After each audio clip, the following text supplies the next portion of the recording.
Hey friends, it's Leah with your Winning Wednesday, WINSDAY, coming to you on a beautiful and overcast and kind of rainy Wednesday afternoon in Amarillo, Texas. I hope everyone's having a great Wednesday, a fabulously winning day and week.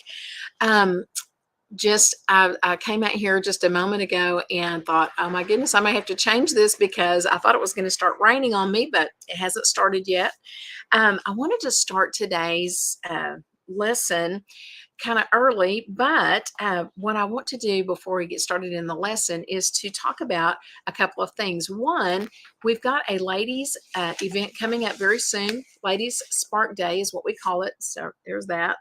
And it is going to be on October 28th. I've got some good posters. I don't have any of the good ones with me at the moment. They're at the church, but we've got some posters. So if you have a business or another place that you know that we could hang one of those posters, we'd like to announce that because it's a free event to all the ladies who attend, but we need to get a head count so we'll know how many people to prepare our brunch for.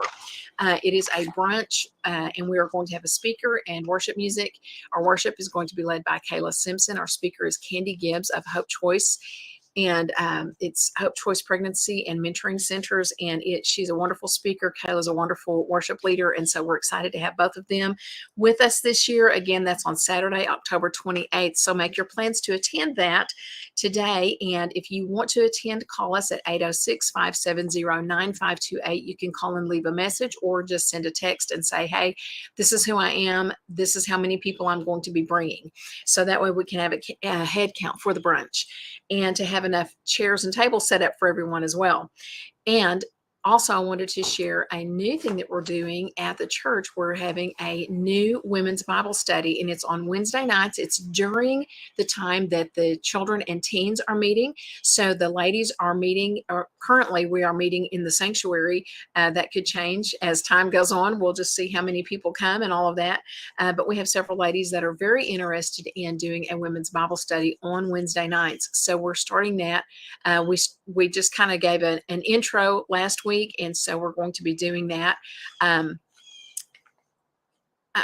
Sorry, I had to think about that for a minute. It starts at 6 o'clock this evening, and our children and youth meet at the same time. So the children and youth come, so that's all students. So pre-K through 12th grade who are involved in that.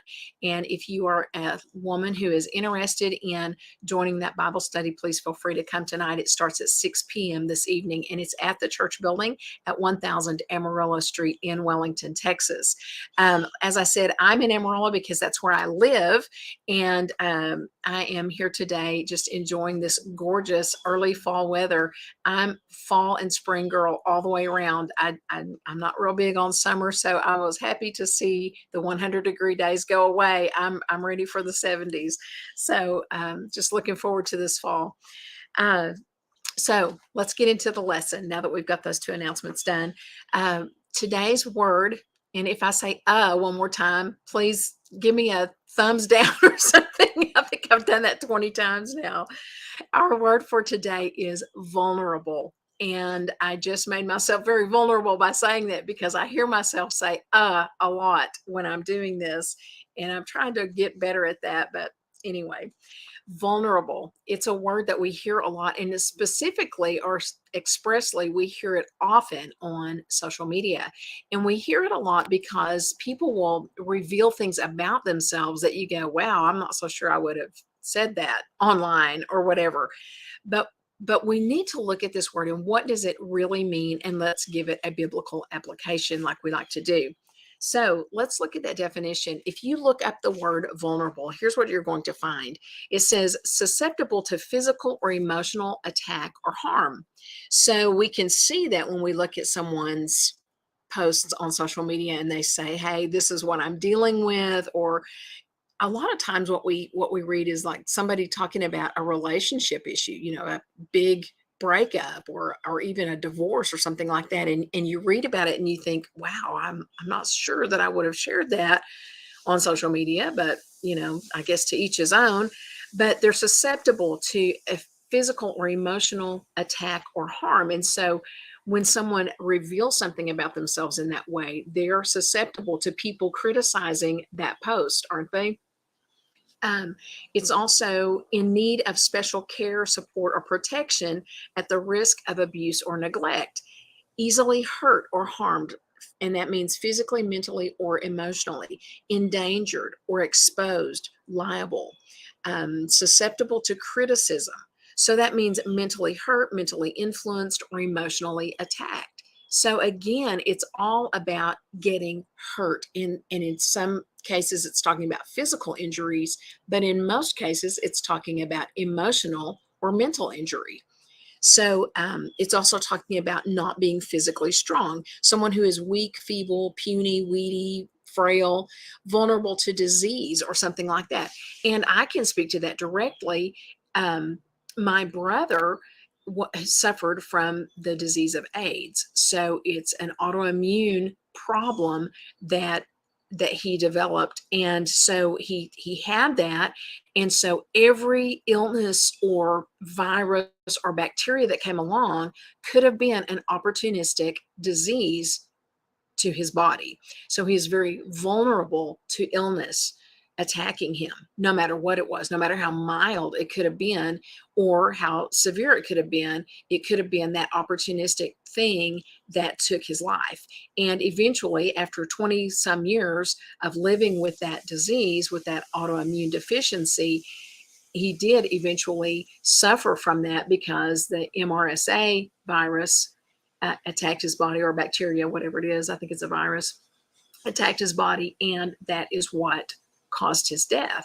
And so we know what vulnerability means when you're talking about illness. We know what vulnerability is when you're talking about just kind of laying it all out there. And a lot of times when we look at social media vulnerability, people reveal things about themselves that could possibly bring criticism.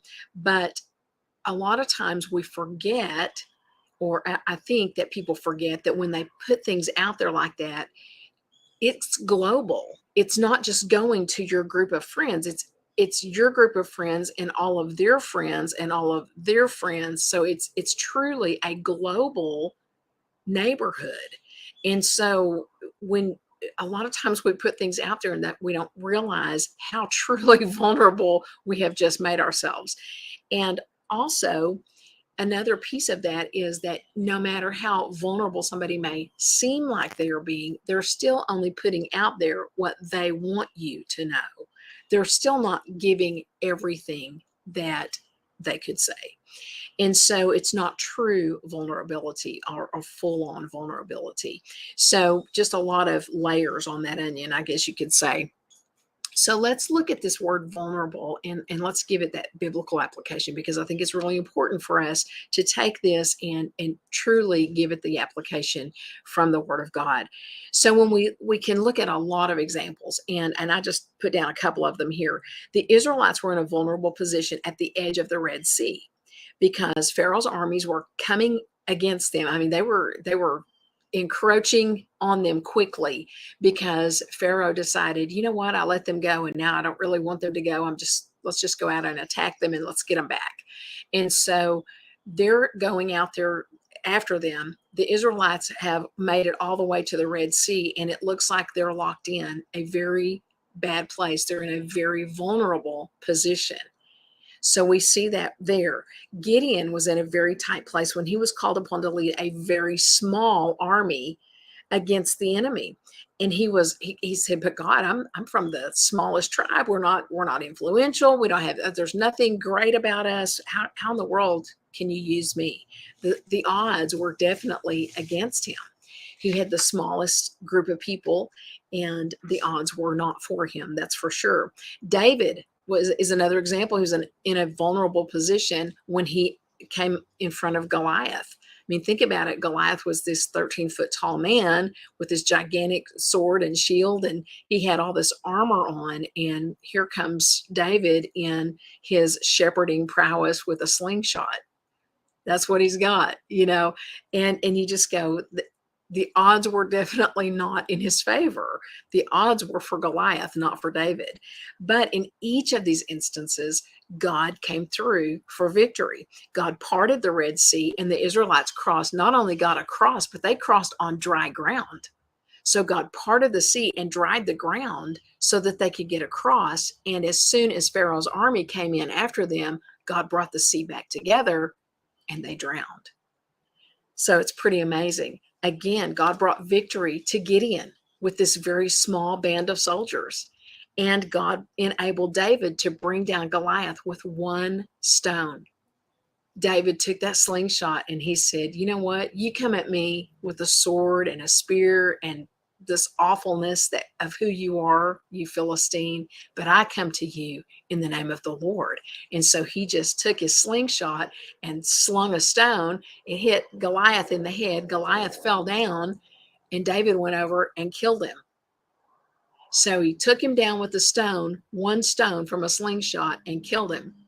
And so God enabled him to do what he needed to do. And then later, God called David to be the king of the Israelites. So each one of these accounts that we just talked about has a but God moment. Things were looking bad, but God. Things were really looking bad for the Israelites and Pharaoh's army, but God. Things were really looking bad for Gideon, but God. Things were really looking bad for David, but God. In every one of these instances. And when you go over into the New Testament, you can see that Paul understood this very well. So we're going to look at a passage out of 2 Corinthians chapter 12, and it's verses 1 through 10. And it's where we see that but God moment of victory in Paul's life.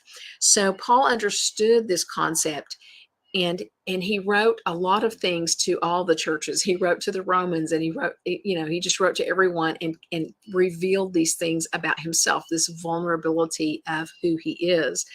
And so let's read one of these accounts here in 2 Corinthians chapter 12. He says, this boasting will do no good. And by the way, I'm reading out of the New Living Translation today. This boasting will do no good, but I must go on. I will reluctantly tell about visions and revelations from the Lord. I was caught up to the third heaven 14 years ago. Whether I was in my body or out of my body, I don't know. Only God knows. Yes, only God knows whether I was in my body or outside my body, but I do know that I was caught up to paradise and heard things so astounding that they cannot be expressed in words, things no human is allowed to tell. So Paul is saying, I'm not telling you this because I'm trying to brag. I'm telling you because I have to tell you.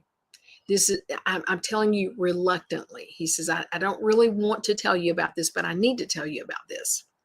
So verse 5, he says, that experience is worth boasting about, but I'm not going to do it. So he says, I'm not bragging about this. I'm not bragging. I'm just telling you, I'm giving you an account of what happened. So I'm not going to brag about it. That experience is worth boasting about, but I'm not going to do it. I will boast only about my weaknesses.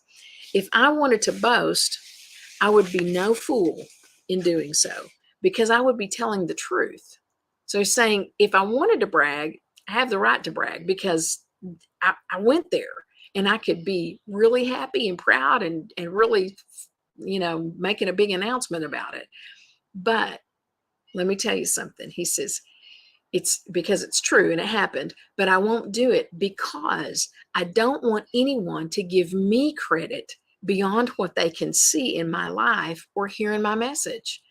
Even though I have received such wonderful revelations from God. So to keep me from becoming proud, this is where we need to understand his vulnerability, okay? So to keep me from becoming proud, I was given a thorn in my flesh, a messenger from Satan to torment me and keep me from becoming proud. And just as a side note, a lot of times we hear about this messenger from Satan, and a lot of people call, the thorn in the flesh is what the King James calls it, and the New King James calls it. And this thorn in the flesh, what this is talking about is a messenger from Satan. So an angelic being from hell is what he's talking about. One of the fallen angels came and was tormenting him all the time about something. And God allowed that to happen because he didn't want Paul to become proud in his own abilities. Paul, we have to remember, Paul was a very highly educated man. He knew everything about the written word that they had. So everything that Moses had written, all of the prophets, all of the poetry, Paul was highly educated in all of these things because he was a Pharisee. He was in the leadership group. He was in the wealthy leadership group of the Pharisees. And so he had a lot of reason to brag about himself. But he said, you know what? All of that is worthless to me, because the truth is all I need is Christ, because Jesus is the Christ. And he wanted people to understand the truth of that. So he said, God allowed this messenger of Satan to come and torment me. So it was not a disease or an illness or anything like that. It was a messenger of Satan. It was a tormenting spirit that came at him all the time. So it was in his thoughts. He was tormented by his thoughts. And so it kept him humble before the Lord. It kept him remembering, this is who I am. I am a servant of the Most High, and I need to act like a servant of the Most High. So let's read on. Verse 8, it says, 3 different times I begged the Lord to take it away. Each time he said, my grace is all you need. My power works best in weakness. So now I am glad to boast about my weaknesses so that the power of Christ can work through me. That is why I take pleasure in my weaknesses and in the insults, hardships, persecutions, and troubles that I suffer for Christ. For when I am weak, then I am strong. So, wow, there's a lot to break down here. But in verse 7, it's talking about exaltation or self-exaltation. And that is exactly what happened with Lucifer. When you read about what happened with Lucifer, you can read it in Ezekiel 28, and you can read about it in Jude. And Lucifer was a perfect being, but iniquity was found in him. So he became prideful. He was created perfectly, but he became prideful because he wanted to be worshiped instead of worshiping God. He was a worshiping angel. He was the leader of worship of God. And so iniquity was found in him because he began to exalt himself. And so when he began to exalt himself, that's when his problems started. And so Paul was going, God doesn't want me to be like Satan. He doesn't want me to be like Lucifer was and exalt myself and make myself proud of myself. Instead, I need to be vulnerable. I need to be real. I need to be just who I am. So he didn't want to be self-exalting. And so God didn't want Paul to have an inflated ego, is what that amounts to. He was a highly educated man, but knew that it was worthless because of the cause of Christ, because Christ is everything. And that's all Paul cared about anymore at that point. So God's grace was provided. No matter what Paul would suffer, Paul would lean on and depend wholly and completely upon the power of God through God's grace, because God pours his grace out on us so that we can do the things that he calls us to do. And that's what Paul wanted people to understand through this passage. Paul's words in verse 10 was talking about when he was attacked by the enemy, he looked for the grace promised by God. So let's read verse 10 again. It says, that's why I take pleasure in my weaknesses and in the insults, hardships, persecutions, and troubles that I suffer for Christ. For when I am weak, then I am strong. So when he was attacked by the enemy, he looked for God's grace that God had promised to him. So he drew from that grace. He drew strength from God because God empowered him through what? The powerful presence of the Holy Spirit. That's why it's so important for us to spend time in the Word, spend time with the Lord every single day so that we can be empowered by it and just call upon God. God, help me, fill me with your presence, fill me with your Spirit, and call upon him to do that for us every single day so that we're full of him and we can walk in the power of that. Okay, so he drew from the grace and drew from the strength of God. The power of Christ rests upon me like a tabernacle or a tent, offering his shelter and rest. And that's what this is talking about here when he's talking about that he takes pleasure in his weaknesses and that he suffers all of these insults and hardships and persecutions and all of these things, all this criticism that he was receiving because people who knew him before, they were going, is this the same guy? Is this the same Saul that we knew? Because he was Saul in the Hebrew and Paul in the Greek. So he lived in two different arenas because he was a Roman citizen. So he was Paul, but he was also Hebrew. So he was Saul. And so in all of these arenas, people knew what he was really like. And they were going, wow, this guy, is this really the same guy? Because he said, the power of Christ rests upon me like the tabernacle of God, like a tent. It just hovers over me, and I find my strength and my rest there. And so he was sheltered in the Most High in that way. So another verse that I want us to look at as we finish this up is in James chapter 5, verse 16. It says, confess your sins to each other and pray for each other so that you may be healed. The earnest prayer of a righteous person has great power and produces wonderful results. So again, this is James talking to his church in Jerusalem, and he's saying, listen, you've got to be vulnerable. You've got to confess the reality of who you are. Now, and I've probably shared this on here before, he's not saying just dump all your garbage and just tell everybody everything about yourself, because that's not necessary. We don't have to tell everybody how awful we are, because all of us are pretty awful at various times. But there are times when you go, you know what, I really need you to pray for me over this issue. And it's not, you're not telling the whole world about it. Maybe you're talking to one person, or maybe you're talking to two or three people that are your trusted advisors, your close, intimate fellowship. Like Jesus had, he had Peter and John that he talked to. That was his inner circle. But James is saying the same thing. He says, confess your faults to each other. Just say, you know what, I need you to pray with me over this. I need help in this area in my life, because I need better understanding, or I need God to help me overcome this situation, or whatever. And so when you do that, then you will find healing for the things that you need healing from. Whether you're talking about physical healing, or you're talking about emotional healing, or relationship healing, whatever it is, God will help you find that when you are vulnerable, when you say, you know what, I am not perfect. I am a long way from perfect. I got issues. I got things that I have to deal with, and I don't know what to do about it.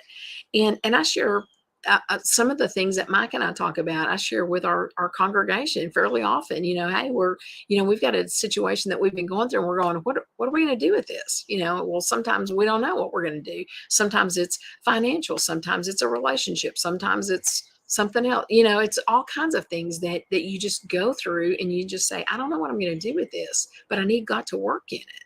So I'm weak there. I don't have an answer for this. So I need God's guidance. I need God to help me in this issue. And so when we say that to one another, we say, I just need you to pray with me about this. Then we're going to find that healing that we need when we are vulnerable with one another. So that's what this is really talking about vulnerability. It's saying, don't be afraid to be who you are. That's what Paul's saying. Look, I got every reason to brag, but I'm not going to brag, because everything that I have to brag about is worthless because of the cause of Christ. Christ is everything. That's what I want to boast about. That's who I want to brag on. And so it's important for us to remember, just be who you are. Be real. Don't try to be something you're not. And it's real easy, and I've talked about this before, I know, in the past, but it's real easy for us to get in that mode of getting on social media, and you get into somebody's highlight reel, and you go, wow, my life is not that great compared to theirs. And so what happens is that then we start playing that comparison game, and then we kind of create a vulnerability that doesn't really exist, because we're not seeing everything about their life. Maybe they're not sharing those places where they're vulnerable. They're just sharing the highlights. And so we have to be real careful not to do that to ourselves either. So all that to say, just be real.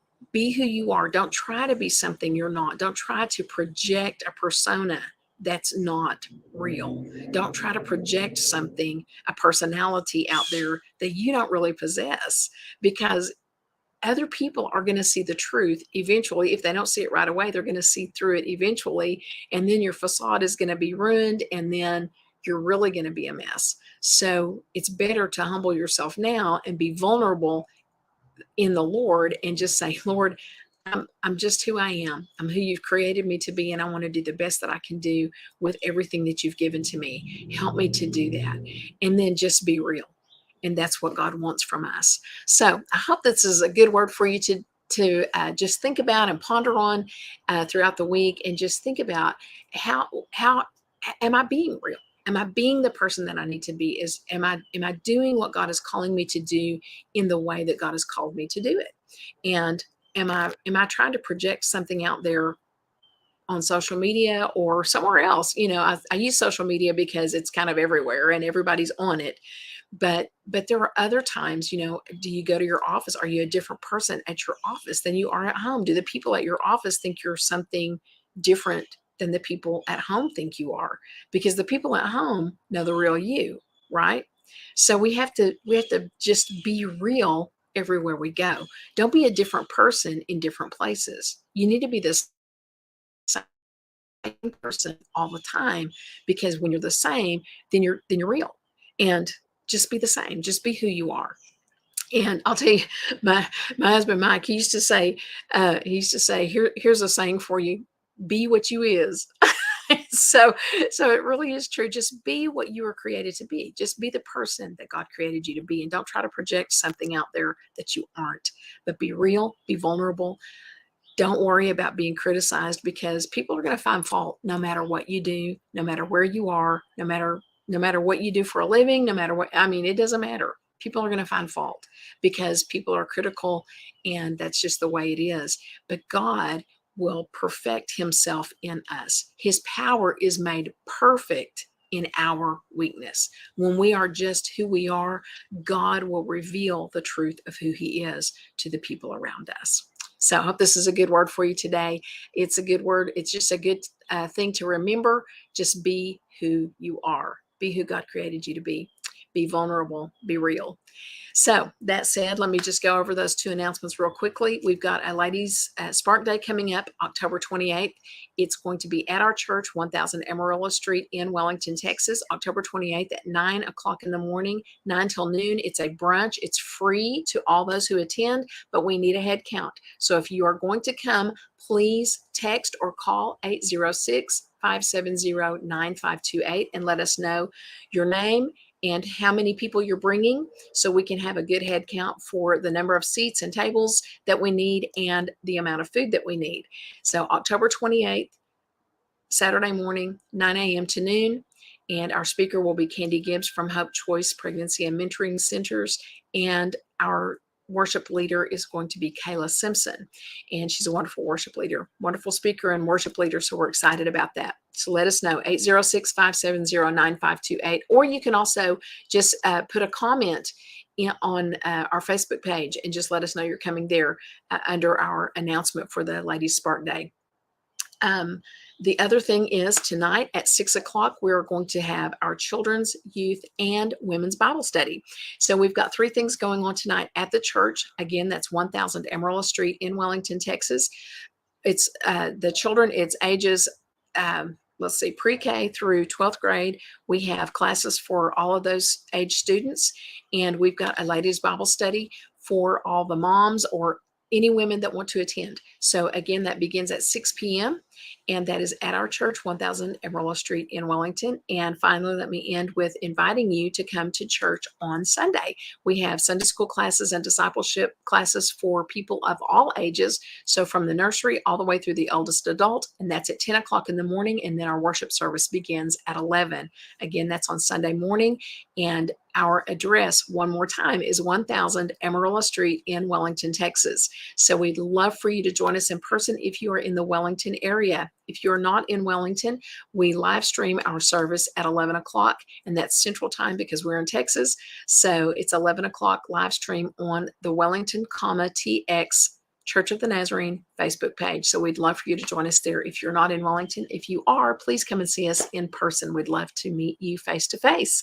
That said, I think that's all the announcements, and I hope everyone has a wonderfully winning week, and I will see you on Sunday morning. Have a great week.